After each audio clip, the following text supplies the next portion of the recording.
el día de ayer se cumplió un nuevo aniversario del nacimiento día martes de don Arturo Jauretche, un gran pensador nacional, un hombre que forjó sobre todo a la juventud de la década del 70, de una forma de mirar la República Argentina con ojos propios. Después su figura fue desdibujándose un poco y hoy en día, a partir por ahí de algunas cuestiones, algún tema de los piojos como San Jauretche, ha vuelto a la palestra.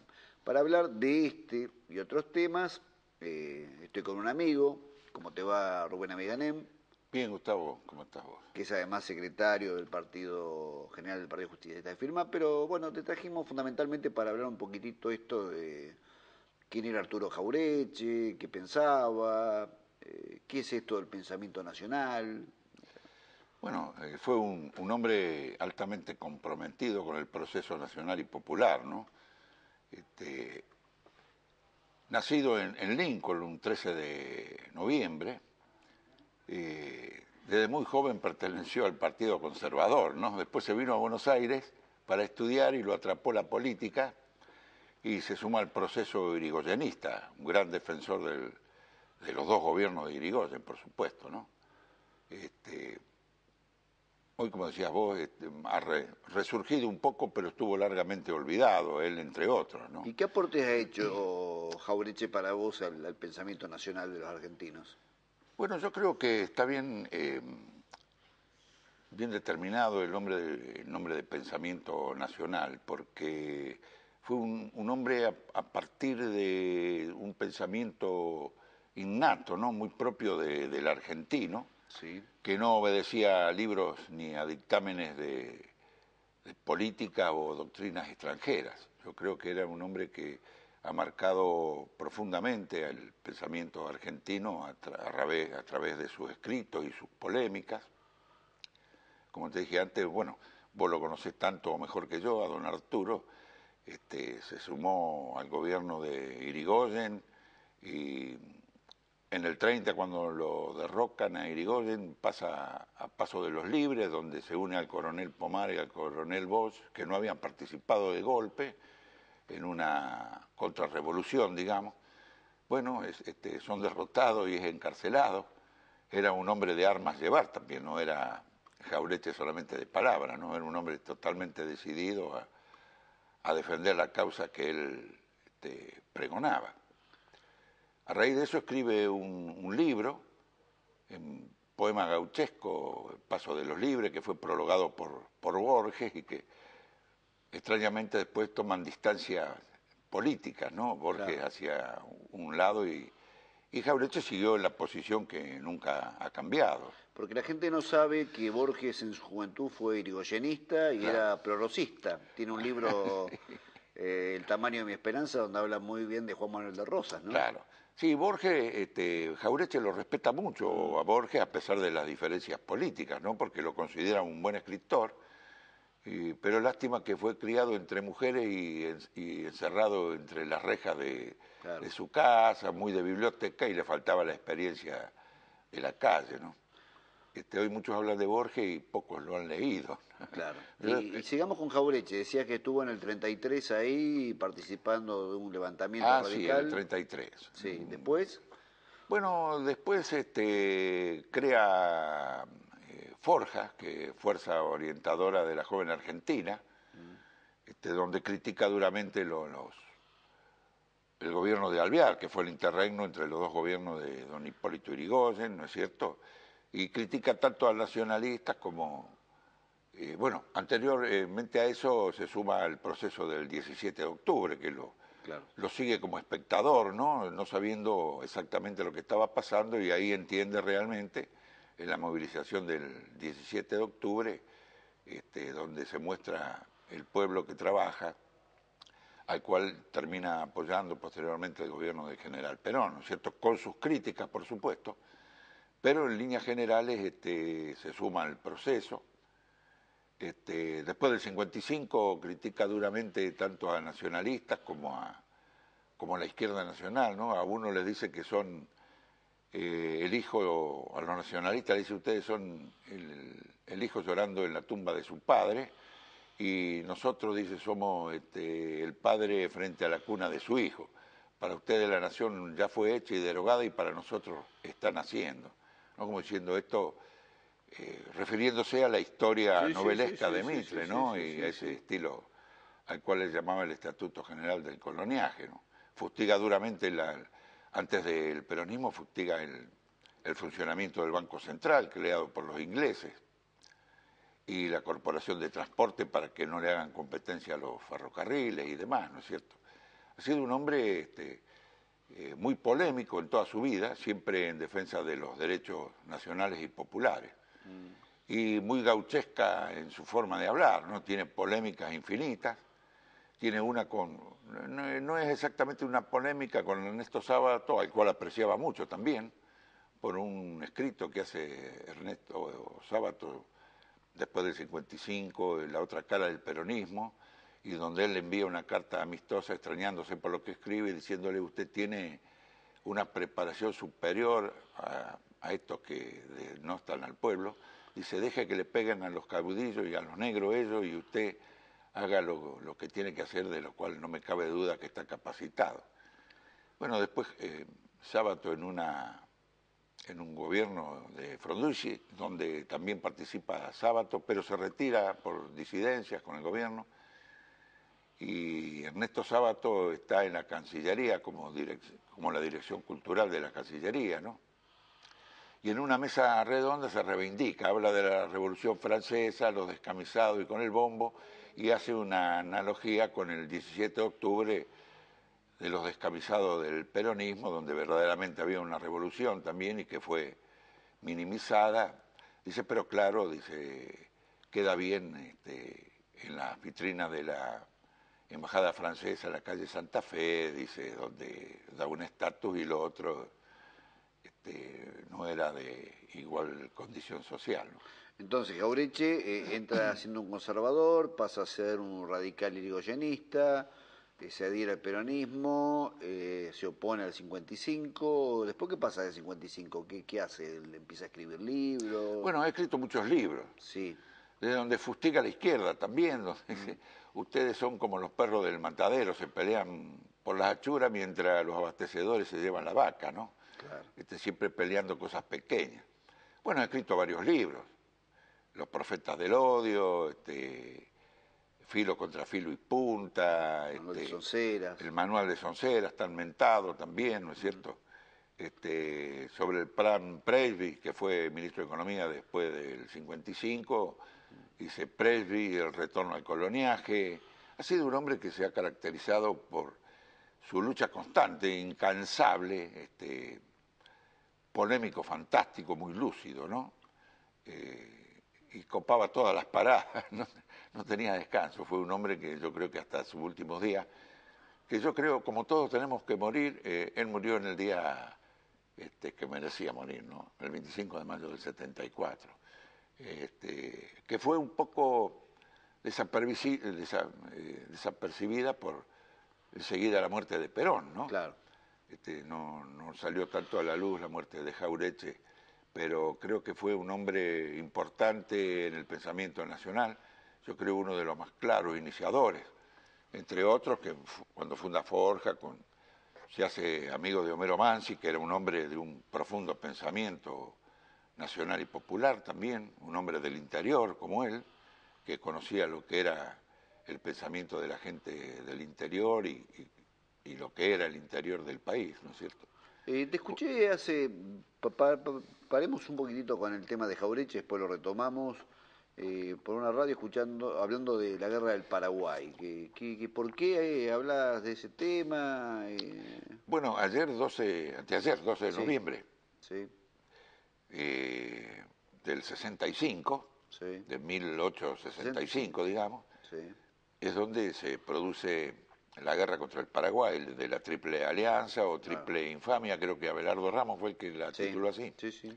la guerra de la Triple Infamia, donde se unen Brasil, Uruguay y Argentina en un proceso abiertamente liberal para derrotar al Paraguay, ¿no? El Paraguay era un país que había cerrado sus fronteras, el doctor Francia, un hombre que estudió en Chuquisaca junto a Castelli y a Moreno, por supuesto que entonces era un hombre de una gran preparación, y en su temor de que lo arrastren las guerras intestinas en Argentina y Uruguay, y el proceso de colonización brasileña a través de los ingleses con el rey de Pedro II de Portugal, él cierra su frontera y desarrolla una política altamente positiva para el Paraguay. Ellos tienen los Altos Hornos 100 años antes que nosotros, producen su propio acero, tienen una balanza comercial favorable, aplica altos impuestos a los productos de importación y todo lo que sea suntuoso, ¿no es cierto? Claro. O sea que desarrolla el Paraguay una producción donde se autoabastece y es próspero. Y bueno, había terminado la guerra de secesión en Estados Unidos, sí. Inglaterra se queda sin algodón para procesar en sus plantas industriales y codiciaba la fibra de algodón paraguayo, que está entre las mejores del mundo. Entonces había que copar el Paraguay. Bueno, Inglaterra venía luchando largamente el principio de la libre navegación de los ríos internos. Eso produjo el bloqueo primero francés y luego inglés en la época de don Juan Manuel de Rosas, ¿no? Que se abren los ríos después de la derrota de Rosas en Caseros. Sí, y eso le pasó a Paraguay de alguna forma. Querían que Paraguay abra el mercado. Claro, o sea, exactamente, eso para que irrumpir en la economía paraguaya. Irónicamente, eso fue anterior a una triple alianza, pero interna, ¿no? Claro.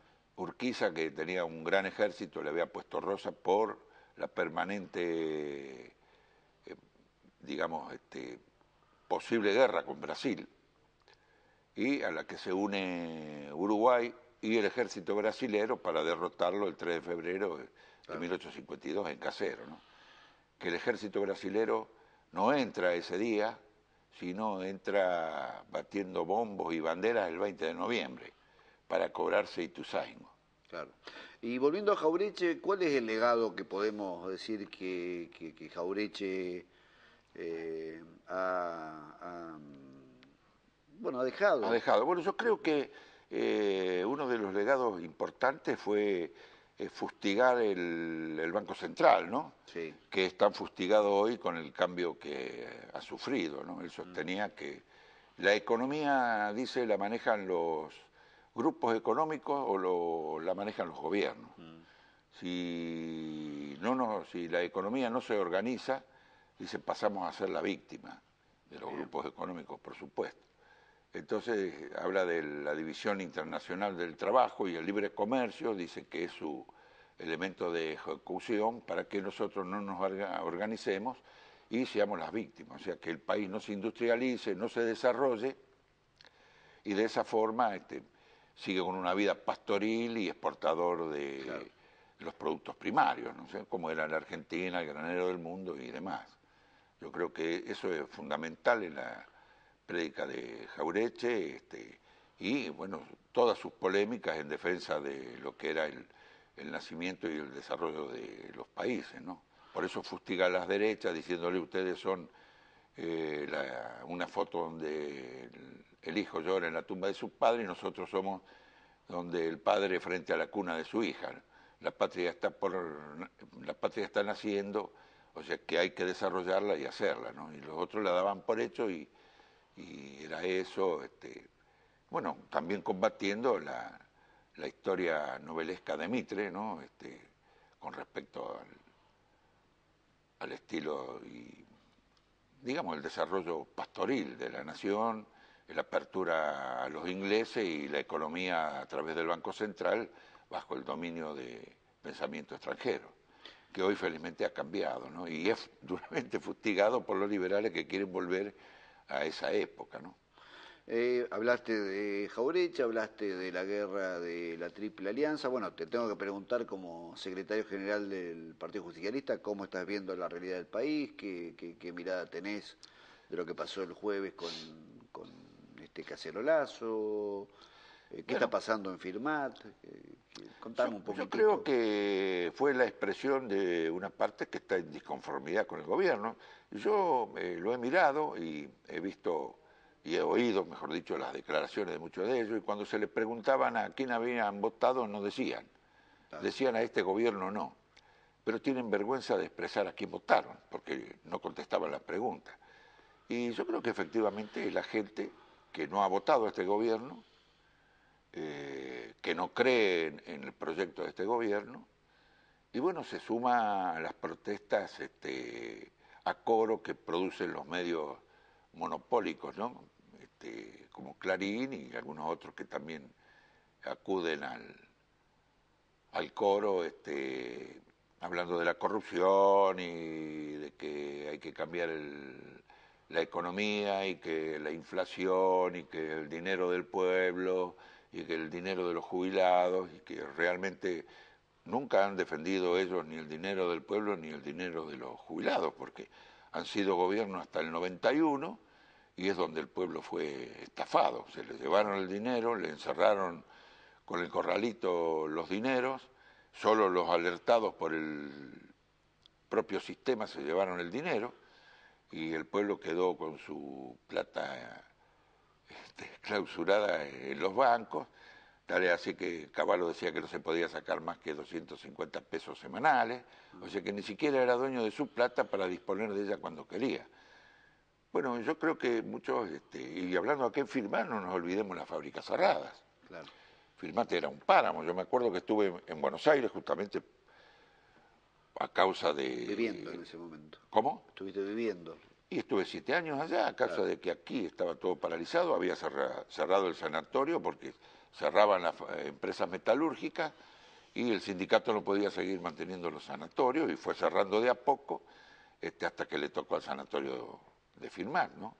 Y aquí no había trabajo, bueno, tuve la posibilidad a través de un amigo de estar en Buenos Aires, así que yo vi el proceso del 19 y 20 de diciembre, y realmente era una manifestación popular, eran familias que iban, y después la manifestación contra los bancos, que estaban todos cerrados con chapa por fuera, porque la gente iba y golpeaba los vidrios, entonces pusieron todo chapa en las puertas de los bancos, ¿no? Y nadie oyó el grito del pueblo que le habían robado sus ahorros. Y estos mismos hoy hablan de que este gobierno está usando la plata de los jubilados y está, pero bueno, no ven el salto cualitativo y cuantitativo que ha dado este gobierno, con todos los defectos que pueda tener y las cosas que queden por arreglar.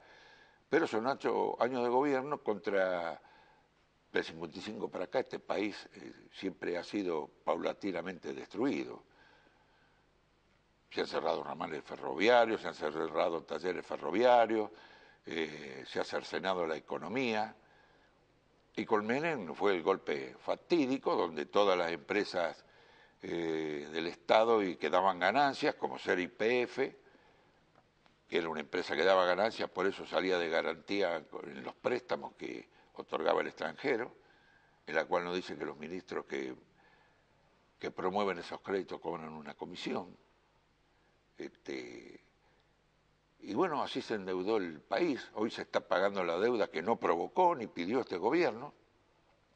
Tan es así que ha sido incautada la fragata Libertad en Ghana, que no se sabe muy bien quién dio la orden para que pare allí cuando no era el lugar indicado, pero bueno, siempre hubo traidores, ¿no? Desde la última cena Hasta ahora.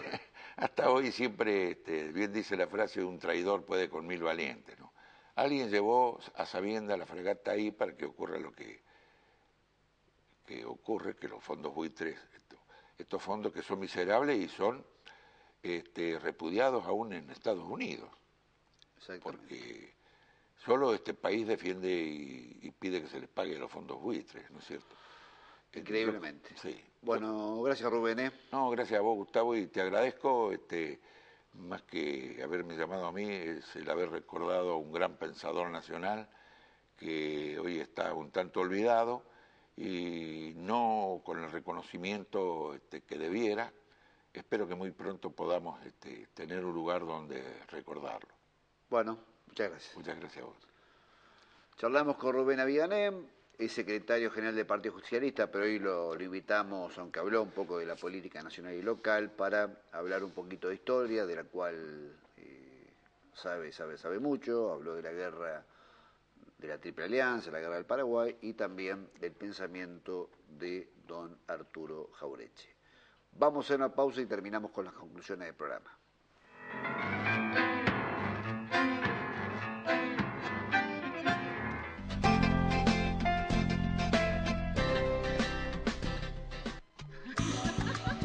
El espacio que todo Firmat estaba esperando. Hotel Posta de Juárez. Nuevo salón para eventos sociales y empresariales. Atención y servicio personalizado. Catering exclusivo. Seguridad privada. Posta de Juárez. Firmat. Reserva tu lugar con anticipación y empezá a disfrutar la fiesta que siempre soñaste. Petenati te sigue sorprendiendo. Para este verano te ofrecemos aire Atma 3200 frío-calor en 20 cuotas de 265 pesos. Y prepárate porque del 3 al 7 de diciembre volvemos. Sí, volvemos con un nuevo outlet en Firmat, con productos de temporada a precios increíbles.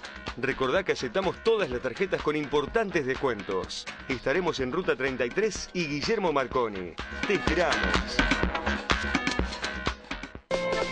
Encofir 100, la excelencia en emergencias médicas. Amplia gama de servicios. Lo protege las 24 horas, los 365 días del año. Área de cobertura, Departamentos General López, Caseros y Constitución. Grupo Encofir. Alvear 1155 Firmat. Santa Fe. Teléfono 03465 424 280. 424 851. Más le pedís, más te da. Cosechadora Basali AX 7500. Calidad de trilla en cualquier condición de cultivo.